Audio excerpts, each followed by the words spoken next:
పరమాత్మ అంటే అన్నీ సృష్టించిన శాశ్వతమైన ఆత్మ. ఈ ఆత్మలు పరమాత్మ యొక్క కాంతి బిందువులు. పరమాత్మ ఈ సృష్టిని సృష్టించి దానిని ఈ ఆత్మల రూపంలో అనుభవిస్తున్నాడు.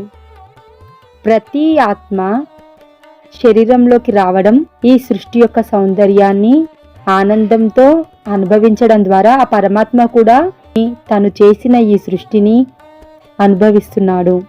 ఆత్మకు ఈ సృష్టిని అనుభవించడానికి ఒక శరీరం కావాలి. అందుకే ఈ శరీరం ఏర్పడింది. ఒక పెద్ద గార్డెన్ ఉందనుకోండి, అందులో ఎన్నో రకాల పుష్పాలు, ఎంతో ప్రకృతి అందాలు ఉంటాయి. వాటిని ఆత్మలు పక్షుల రూపంలో, జంతువుల రూపంలో వెళ్ళి ఆ ప్రకృతిలో ఎంతో ఆనందాన్ని పొందుతాయి. అలా ఆత్మలుగా ఆనందాన్ని పొందడం ద్వారా ఆ పరమాత్మ కూడా తన సృష్టిని చూసి ఆనందపడతాడు. ఈ సృష్టిలో ఉన్న ప్రతి జీవి, ప్రతి అనుభవం, ప్రతి పుణ్యకర్మ పరమాత్మకు ఒక సృష్టి సౌందర్యాన్ని చూపిస్తుంది. ఆత్మలు సంతోషంగా, ప్రేమతో, ఎదుగుదలతో జీవించడం ద్వారా పరమాత్మ కూడా తన సృష్టిని ఎంతో ఆనందంతో అనుభవిస్తాడు. అందుకే విశ్వం మొదలైనప్పటి నుంచి ఆత్మలు కూడా ఉన్నాయి. శరీరం తాత్కాలికం, ఆత్మ శాశ్వతం. మనం జీవించే ప్రతి క్షణం ఆత్మ ద్వారా అనుభవిస్తున్నాము. మన శరీరం ఒక్కసారి మాత్రమే వస్తుంది, కానీ ఆత్మ ఎప్పటికీ ఉంటుంది. దీనిని గుర్తుంచుకోండి.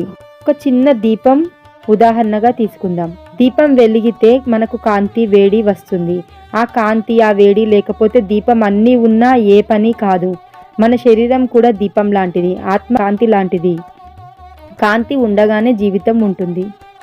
సముద్రం నుంచి ఒక్క చిన్న నీటి చుక్క బయటకు వచ్చిందనుకోండి, ఆ చుక్క సముద్రం నుంచే వచ్చింది కదా. అలాగే మన ఆత్మ కూడా పరమాత్మ నుంచే వచ్చింది. పరమాత్మ అంటే అంతా నింపి ఉన్న శక్తి. ఆ శక్తి ఆనందం అనుభవించడానికి ఈ సృష్టిని చేసింది. మనమే ఆనందానికి రూపం. సృష్టిలోకి వచ్చాక మనకు శరీరం దొరికింది, మనసు వచ్చింది, అహంకారము వచ్చింది. నేనే శరీరం అని అనుకున్నాము, నేనే చేశాను అని భావించాము. అక్కడి నుంచి మొదలైంది కర్మబంధం. మన ప్రతి ఆలోచన ఒక విత్తనం, మన ప్రతి మాట ఒక మొలక, మన ప్రతి పని ఒక చెట్టు. ఈరోజు మనం అనుభవిస్తుంది గతంలో వేసిన విత్తనం నుండి వచ్చిన ఫలితమే.